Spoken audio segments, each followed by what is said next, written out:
seeing banned for sure. Yep, absolutely. And, well, Braum going to make his way on that ban list. Udyr available and currently hovered on for the moment. Locked in, and that one's going to be going over to Afro for first pick. Interesting first pick here, Dundee. Yeah, not something you see every time. Udyr, really relies on that early game for sure. If he doesn't get that early game, ganks down, he doesn't really scale that well, but I think maybe with a bit of Feral Flare action, he'll probably do a bit better than expected. Yep. Well, it's going to be a Yasuo hovered on and a lock-in on towards Zyra. Interesting support here with Morgana and Braum banned away.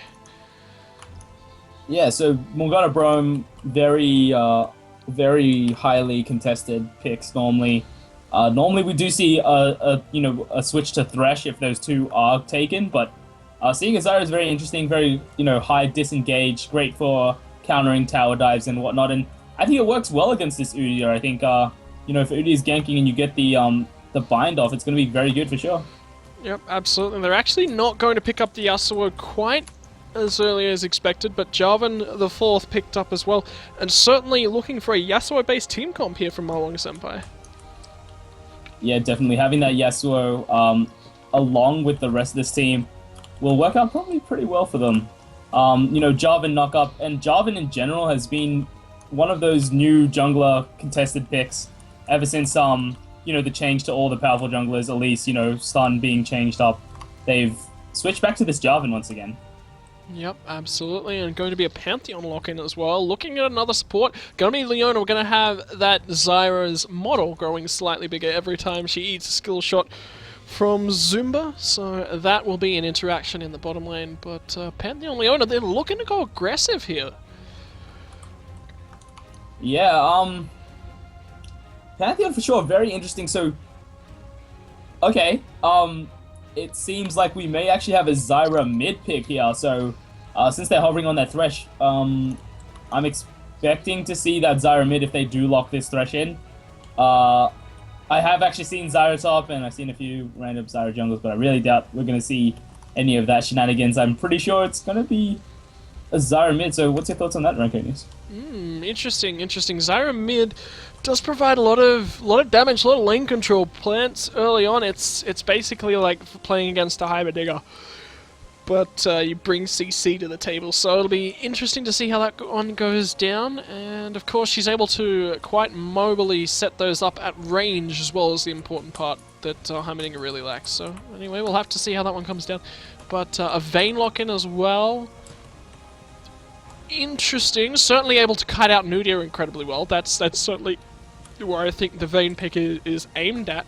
But it's going to be interesting to see how that one goes up against a Leona. And with Zyra mid lane, there's some unique picks for this patch. Yeah, for sure. And they've just been rotating around with all these new picks. And is it going to be a Sion? I'd be very surprised to see the Sion being picked up here. But something we haven't seen, and I believe Riot has promised to rework, but not of yet. Still the same Sion here. I'm actually quite scared here for Vayne. Even though she does have the kiting, one CC ability is chained with another 3 of them, and pretty much that's a dead Vayne. Yeah, we'll have to see what comes down, but it's going to be a switch out to the Ahri last pick. And that one is locked in. So there you go, a team comp. It's going to look like either a Pantheon or an Udyr in the top lane. That's certainly interesting. Yeah, so one of the two, I'm guessing still that it's the Pantheon up in that top, and it's going to be the Udyr in the jungle. Just because of that Feral Flare, I think it just brings more effectiveness than a Pantheon does at this point. It is very questionable. I mean, the team comp right now looks maybe a bit muddled, to say. Not 100% sure how to put it. They don't seem to have any engage besides the Pantheon ult and the Leona. The multiple damage threats, again, coming out of the enemy team. Yeah, well, there's certainly a lot there, and they finally actually opt to go with that Maokai. That's, again, we're seeing a lot of interesting picks, and I do get the feeling that'll be up against a Pantheon in the top lane. I just get the feeling that Udyr doesn't utilize the farm as well, and roams sort of a lot better, puts a lot of a lot better constant pressure down on the map, especially with the changes to Pantheon's ultimate. You know, it takes that lot longer for him to get down. He can't channel his stun onto somebody whilst he is still in the air and coming down from Grand Skyfall, so it's certainly going to be interesting to see how Pantheon lane goes. He's going to have to play incredibly aggressive, needs to get incredibly snowballed to be actively a part of this game, but he certainly has the power to do that, and I'm very interested to see how it goes up against a Maokai who's known for being kind of mana reliant and a little bit able to be out bullied and pressured. So Yeah, yeah, it's really going to rely on this Pantheon to get early kills. I expect him to go, almost pretty much all in as soon as possible. Harassing constantly with spears and E, he should be able to do quite a bit to Maokai. And Maokai, as you said, very mana dependent, will run out relatively at the same time as Pantheon will. So it'll be an interesting fight up top. yeah, absolutely, definitely. I mean, we're seeing a lot of the Maokai recently, but Pantheon's sort of a pick that fell off into oblivion. He was only really popular for a short period of time, and mainly as a part of pick comps, and you're looking to drop down, force that fight when people don't actually want to fight. That's exactly what he's really, really good at. And now, he's just sort of nowhere near as strong. The ultimate has to be a lot more carefully placed with where you want it to be. Yeah, definitely. I'm expecting, a forced kind of fight from Pantheon if he does ult anywhere. Trying to get behind where the enemy team is and just being effective in that way rather than pulling too much damage up in the late. Yeah, I don't know. It's certainly something I'll have to keep an eye on. And the other fact of the matter is he doesn't have a teleport, whereas, Nikki can lose lane a little bit on this Maokai, go back to base, teleport back in, and then still be alive and functioning as a part of this lane. Whereas Pantheon, he's going to have to run that entire way back. He's going to miss out on XP, he's going to miss out on lane presence, and he's not going to be as much of a threat, so...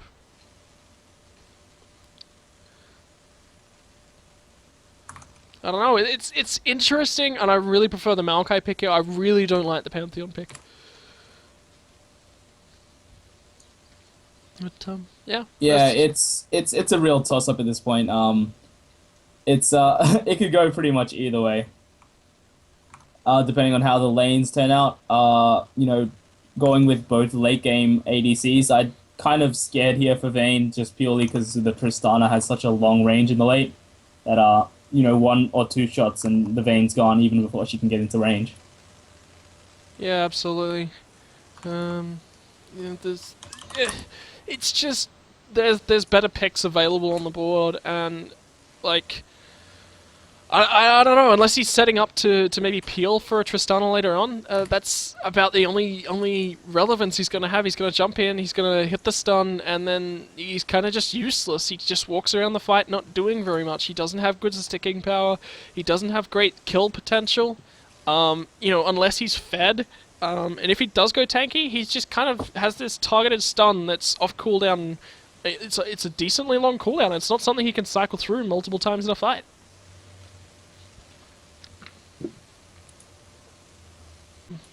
Just gotta keep an eye on it and see what he can do. And that teleport, when it's used and how low Maokai is when he uses that one and what he bases and pick up is the important part. He needs to make sure that he's constantly picking up gold and CS.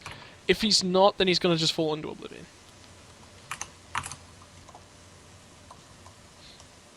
So, yeah, that's my read on this one. Yeah, that's I guess that's all the info we're getting for this one. It's really just a very interesting game to be coming through. I mean, I feel like due to all these recent patches, they've just opened up the champions to pretty much everyone, like allowing pretty much any champion to be played at this point. And we've seen, really strong plays from these, kind of off champions we haven't seen for a long time. Yeah, I mean, they certainly still have their abilities to make plays and provide pressure and everything along that route. But yeah, we just gotta sit back for now and watch and wait as it all comes down and see what unfolds in front of us, because you know, those champions, Poppy's actually rather a strong champion, even though she's not picked and played much. Once she gets, she just has a really weak early part of the game, but once she gets past that, she's one of the strongest champions in the game. She's stronger even than Jax. You know, she just has so much dueling potential in the middle of a team fight, because she just whacks her ultimate on somebody that does no damage, that does nothing to her, and she just chases without remorse or regret through something. And yeah, and now an invade going straight in. Looks like the Grasping Roost does catch onto one. Afro actually gets out of the binding from the side. The Ignite comes down, and first blood goes down to Zyra. And it's amazing for them to find people, well, to find a kill that early is for sure. And that's definitely what they need with their team comp going, you know, waiting for that late game kind of thing. Yeah, I mean, you know, getting that early kill onto a Zyra, she's going to have a lot of threat in lane, and that's something that Ahri has to be aware of. You know, she needs to step up to clear. She doesn't have a huge amount of wave clear early, and she has to be very aware of these plants and where they're positioned, because if she's not, it could mean trouble. Oh, when they pick up that ward as well, that's going to be quite annoying. They're not going to be 100% sure if anyone's still there, but it does put a bot of threat, and they're still maybe looking to actually take this buff as well. So they do see Udyr backing out, and what they want to do is they just want to ward up their red, make sure that it's either taken or not taken from the other side. And if they, you know, if they see an invade from Udyr after his first buff, they can actually, you know, respond to it faster and help out their Jarvan if needed. Yeah, absolutely. I mean, they definitely will be able to swat out the earlier parts of the invade from Udyr. Udyr is an exceptional jungle clearer as well. He can run through, grab those wolves and then run straight on up and would be a threat. But Teo's looking for an early gank. Yeah, Teo, you know, knowing the level 1, Ahri most likely going to pick up the Q first, will not have the charm, so it's safe to kind of go a bit aggressive like that, but just drops the auto attack. He'll be able to take his blue buff and be pretty happy with that. Yeah, absolutely. I mean, now he's wandering over towards his blue buff. But you also have to remember that Udyr does know... Hopefully, but looks like they will just... that's going to be a disconnect. I expect a pause. Pause, maybe? Maybe pause? Unless they're looking to just play the 4v5 and... well, it looks like they're just going to let it go. I'm not 100% sure if that's the wisest thing. You really want to keep on par with the Vayne, especially as a Tristana. Oh, it looks like it's back. Alright, that's probably why they didn't want to waste too much time, but that is a good CS lead coming in already. I mean, 17-2, you know, not really what you really want to see on a Vayne in the early game, and they're already starting to feel the pressure for sure. You know, level 3 lane versus the level 1 Tristana, who is possibly still lagging here. I think sitting at tower, gonna try to pick up as much CS as possible, but probably gonna have a hard time as well. Up in the top lane though, second gank time. Yeah, now Teo pushing up onto the top lane, going to be going the Twisted Advance, gets him into range. Now Relax in a whole lot of trouble. EQ combo will find him the kill, but not before Mr. Chops finds the one onto Leona around the bot lane, and this is a great start. And yeah, they're definitely going to pause that now. I'm surprised they didn't do it earlier, but it's quite sad for them because now MaWong has an early lead. Yeah, absolutely. You know, I've just been flicking over the results from previous games as well here, and MaWongSenpai are currently up 2-1. Another win sets them literally onto the tail of the leaders. I mean, LTU Cogs are 3-0, and JD and Pals, who we just saw in the last game, taking down Swindrome, are the two teams that are doing the best so far. So, you know, certainly have to keep an eye on how that one is going down. And, well, let's see, round 4, JD and Pals are not up against each other. LTU Cogs versus Nevi. And Nevi are actually currently 0-3 as well, so they're in a little bit of trouble. GMAS Armit are currently... give me 1 second. They're 0-2 as well, so easy games so far coming out for both of the guys out in front, and there'll be one more game after this, and it's going to be JD and Pals up against MaWongSenpai, so if... that one actually could decide who could be walking home with the victory and who will be taking second place. Really? Yeah, and Mr. Cabbage gets caught out. That was a beautiful play from Salt Fried Eggs. Oh, gets caught on the end of the passive. Will go down as well, but great play pretty much there. Tried to get the kill. Sadly, did have to burn pretty much everything and go down, sadly, but nonetheless, it was a kill created for a kill. Yeah, look at the difference in CS in that mid lane though. Zyra certainly has the stronger portion of the lane right now, and Ari's actually opted to go for a blasting one here. I wouldn't actually advise this. With the gold used on a blasting one, I would have opted to go for 2 more Doran's rings so that Zyra doesn't have that kill potential. You have enough sustain to keep shoving on that minion wave. You don't have much gold for much else, but look at this gank up in the top lane. Yeah, and they're continually looking to focus Pantheon down because, you know, you don't want a Pantheon to be anywhere near as strong as he should be. Pantheon has that early, and if you cut down that early again and again, he does absolutely nothing. Yeah, absolutely. He's just going to fade into Oblivion right now. He's level 4. Maokai has no Ignite, and he's level 5 already. And he's already got 2-0-1 on his score. You know, he assisted with that first blood, so he got the assist. And now he's got 2 kills for himself as well. There is literally nothing that this Pantheon can even think about doing in this lane. Yeah, this is a great start, and frankly, they're just doing completely well with this. Maokai started with the Doran's Ring, gonna have that bit of AP, but straight into a Catalyst, and 5 minutes into the game is amazing. Yeah, he has a really large amount of sustain, so, you know, his high mana costs aren't really going to be as much of an issue. But, uh-oh, here comes Teo, he wants another gank. Oh, and the flash! Grassy Roots is gonna get onto Salt Fried Egg trying to get out. He has no flash, he used that in the kill before, and he will go down. That's gonna be a kill for Teo.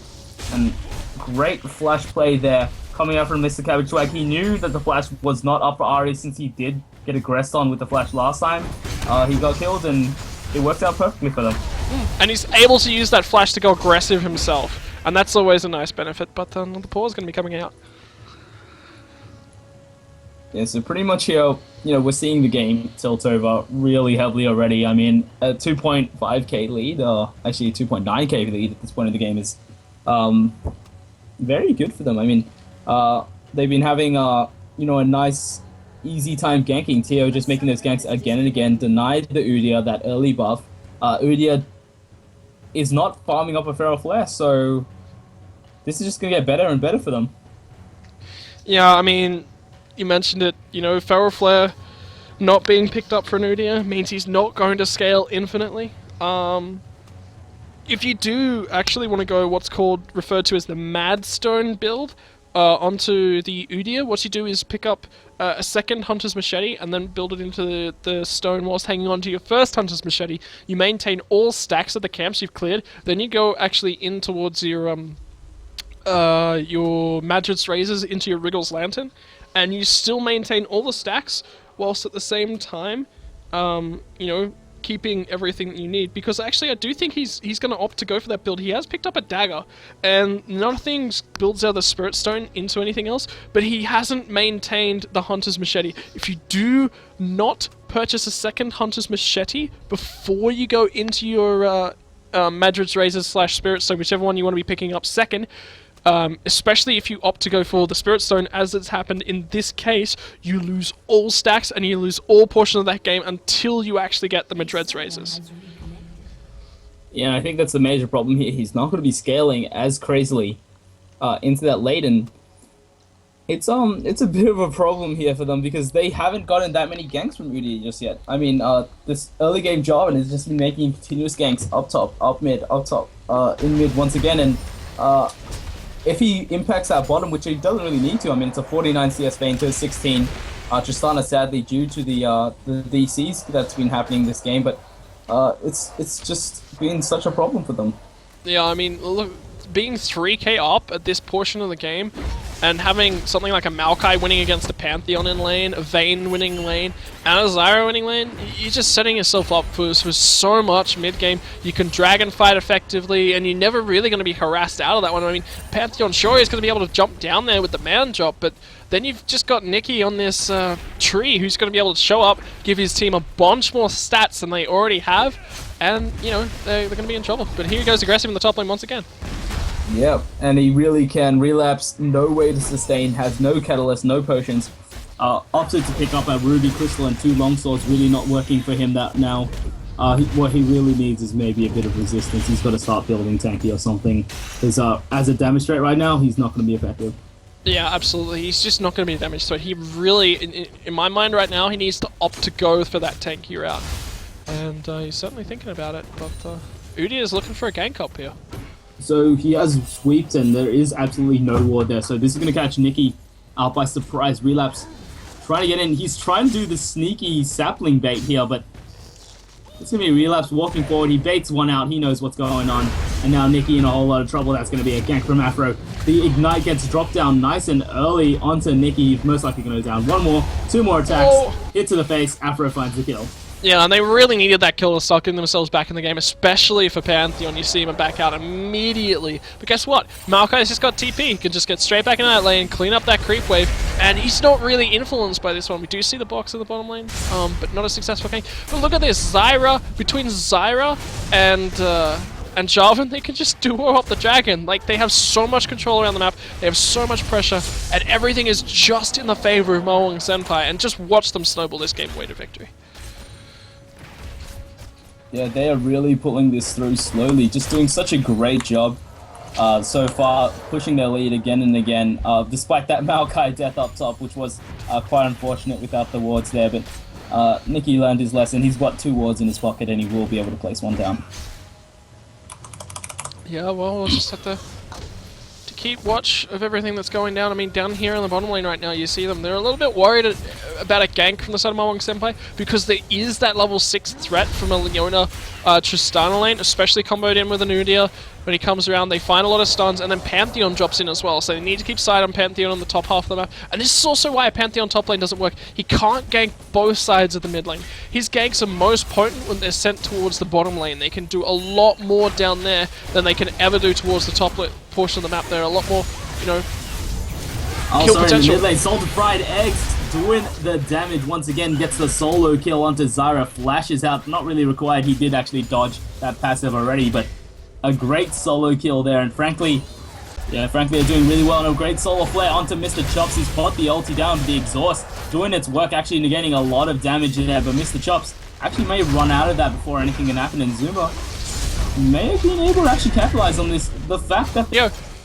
Yeah, she's popped the Daybreak early. I think that was a bit of a well, kind of a sign that they were going in, and Mr. Chops just barely, just gets out of that pretty easily.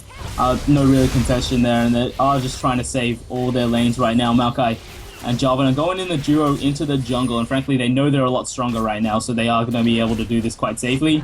The Udyr is a bit of a threat, but not that much. You've seen he's just only picked up boots. Of any kill threat right now. You know, Udi, he's trying to farm up, he's trying to do his best and get some, you know, pressure down towards the map, but you know, he doesn't have a Feral Flare, he's not scaling, he's not getting successful ganks down. There's just nothing going in the right direction here from Enclave, unfortunately. They're just going to have to play patiently, wait for a window to open up, and there's not going to be many when you're 6k down at the 12-minute mark. Yeah, and now that Vayne's back, it's pretty much done in that bot lane. A balk at 12 minutes into the game on a Vayne is just amazing right now. You know, you're going to be pulling a lot of damage. You pop that ulti, and the Tristana disappears.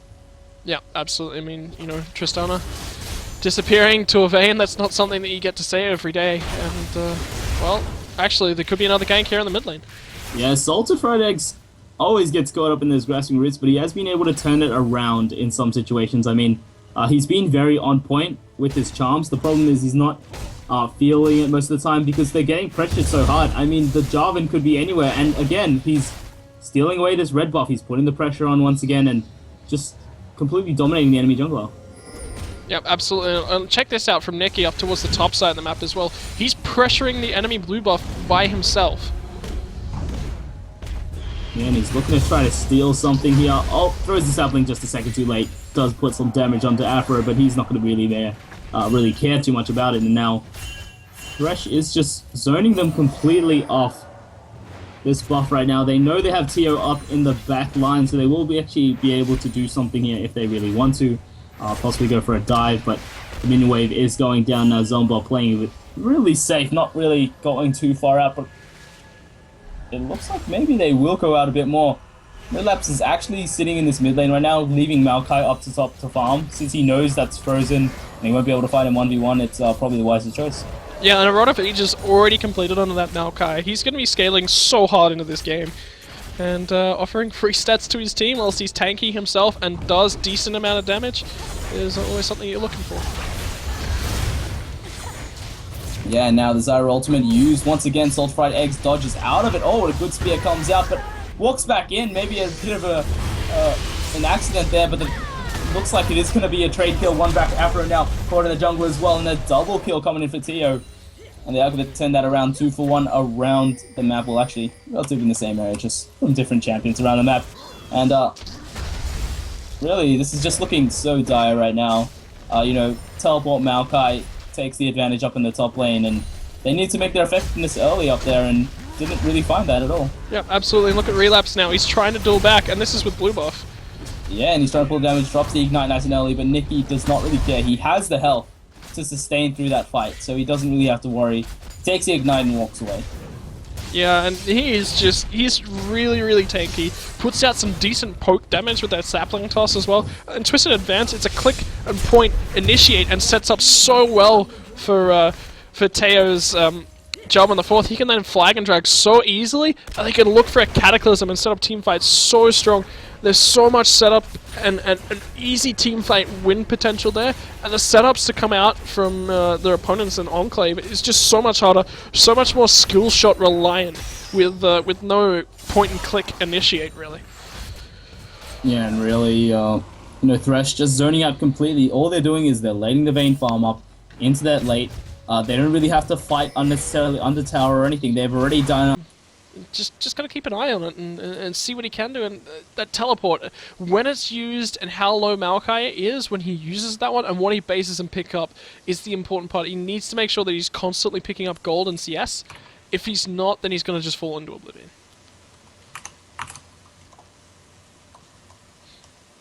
But, yeah, that's my read on this one.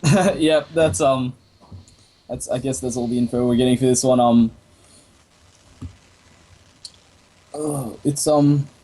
It's really just a very interesting game to be coming through. I mean, I feel like due to all these recent patches, they've just opened up the champions to pretty much everyone, like allowing pretty much any champion to be played at this point. And we've seen, you know, really strong plays from these, you know, kind of off champions we haven't seen for a long time. Yeah, I mean, they certainly still have their abilities to make plays and provide pressure and everything along that route, but yeah, we just gotta sit back for now and watch and wait as it all comes down and see what unfolds in front of us, because you know, those champions, Poppy's actually rather a strong champion, even though she's not picked and played much. Once she gets, she just has a really weak early part of the game, but once she gets past that, she's one of the strongest champions in the game. She's stronger even than Jax. You know, she just has so much dueling potential in the middle of a team fight, because she just whacks her ultimate on somebody that does no damage, that does nothing to her, and she just chases without remorse or regret through something. And yeah, and now an invade going straight in. Looks like the Grasping Roost does catch onto one. Afro actually gets out of the binding from the side. The Ignite comes down, and First Blood goes down to Zyra, and it's amazing for them to find people, well, to find a kill that early is for sure. And that's definitely what they need with their team comp going, you know, waiting for that late game kind of thing. Yeah, I mean, you know, getting that early kill onto a Zyra, she's going to have a lot of threat in lane, and that's something that Ari has to be aware of. You know, she needs to step up to creep. She doesn't have a huge amount of wave clear early, and she has to be very aware of these plants and where they're positioned, because if she's not, it could mean trouble. Oh, when they pick up that ward as well, that's going to be quite annoying. They're not going to be 100% sure if anyone's still there, but it does put a bot of threat, and they're still maybe looking to actually take this buff as well. So they do see Udyr backing out, and what they want to do is they just want to ward up their red, make sure that it's either taken or not taken from the other side. And if they, you know, if they see an invade from Udyr after his first buff, they can actually, you know, respond to it faster and help out their Jarvan if needed. Yeah, absolutely. I mean, they definitely we'll be able to swat out the earlier parts of the invade from Udi. Udi is an exceptional jungle clearer as well. He can run through, grab those wolves, and then run straight on up and would be a threat. But Teo's looking for an early gank. Yeah, Teo, knowing the level 1, Ari most likely going to pick up the Q first, will not have the charm, so it's safe to kind of go a bit aggressive like that, but just drops the auto attack. He'll be able to take his blue buff and be pretty happy with that. Yeah, absolutely. I mean, now he's wandering over towards his blue buff. But you also have to remember that Udi does know... Not in a position to really take this back at all. I expect inhibitors to go down very soon. Yeah, absolutely. All they have to do is just sit down, focus on inhibitors, and they will fall. So, yeah, just look for that to be the next part of this game, and then we'll be moving on to our final game of the day, so... But, yeah, anyway, in the meantime, whilst we're waiting for our reconnect problems to finish up, I don't know, what do you think, how has today really been running? What have you enjoyed seeing the most out of the teams here? Frankly, I've actually enjoyed just seeing these different champions. All, like, you see the professional players, they play the exact same champions because they know it works perfectly, but I love this, attempt to swing to other things. I mean, the Lux... we saw how effective the final sparks were again and again. Every time Foxay had that ulti up, it went out and it did half damage to pretty much everyone on the enemy team. Yeah, it's great. That was freaking fantastic. Yeah, that was just amazing, and just small swings to champions can bring things that were not as good back up. Some stuff that was good back then is like now no longer as effective, and they just switch it around and see what's good. And it's always interesting to see new champs, and I like that League is this evolving game that switches its kind of play very often. I definitely like the fact that Riot did touch, like we were saying earlier in the day, 30 champions in one patch. It was needed. They touched them, and everything feels appropriate except for the Lucian changes. I mean, he's dominating and he's really, really strong, but they just gave him more tools to do what he was good at. And then the only thing that they took away from him was was literally removing the fact that his E deals with, his relentless pursuit deals with slows. That wasn't the reason that he was so strong. There were other portions of his kit that were making him brutal in that sort of scenario. And other than that, Riot have finally sort of, for the first time this season, made me happy with a patch. And when you're saying that about a game like this, with games such as high quality, it's taken too long, I think, but it's certainly at the right time with Worlds coming up. But, yeah, we shouldn't be too far away from getting hopefully back into this game. And Dande, what's the news on how the game's going? Everyone getting back in. Well, I guess you could say in lack of a better term, it's pretty much a stomped. You can't really put it any other way. I mean, it's just the gold is just too overflowed here for a team that scales pretty well into the late game. We're going to see Maokai pick up a Spirit Visage very soon just to deal with a bit of the AP damage coming up from Ari, who is really their main damage dealer at this point. And, just look for Jarvan to just entry into every fight possible. Take as much damage and kill as many people as possible, and look for everyone to start going onto rampages. Yep, absolutely. So whilst we wait for a few people to just jump back into this game, shouldn't be too far away. I don't know. What do you want to see changed about the game, Donde? Frankly, I'd actually, if anything, I'd actually like us to swing back to the old Season 2 style. Without the trinkets, back to the, the good old days with 50 pink wards on the field from the support. And I mean, it's been a lot more fun for supports to recently play support just because they're now no longer just the warding machine, they're effective. I do kind of miss the fact that you could carry a game single-handedly by support by placing a million pink wards and just having the vision control. The timers are very nice to add to the game. Not everyone is as coordinated. In solo queue, it helps quite a bit for sure. being able to know that naturally. I'd like some of these maybe more less play champions to maybe get, a bit of a change or a rework. I know Riot is working on a few of them, obviously. They always trying to make this game as enjoyable as possible for all people, and all the champions, trying to change them up. But I feel sometimes there's a bit of a problem with over nerfing. Maybe they sometimes have a bit of maybe going a bit too crazy on nerfing champions, and I think that's all they need to really fix. Yeah, I definitely feel like the changes to champions are definitely, in most cases, they don't really seem to hit the right spot with them very often. I definitely think they constantly overtune, constantly undertune, and that certainly, I definitely feel like that needs to change from Riot, but it is getting better. I'm definitely a lot more happy as this season has gone on with how the changes have been happening. At the start of the season, I mean, heal changes. How long did it take them to revert those changes when it just became overbearing? The way they were intended for is pretty good. I think, as you said, the 30 champions that were hit, it's good, but I feel that they hit maybe too many of the main champions and didn't try to focus on some of these other ones to bring them maybe back into the meta or bring them back into the game. Like questioning when's the last time we saw maybe an Urgot or in the ADC spot, or we've seen just all these other champions that haven't been played in such a long time. Absolutely. That's an interesting note that you did bring up, the Urgot. Hasn't been touched because they're still working on the rework for him. If they get that finalized and worked out, then they can tune him. Until then, they've sort of just realized that there's nothing that we can do on him to really make him feel appropriate for this kind of role that they really want him to be.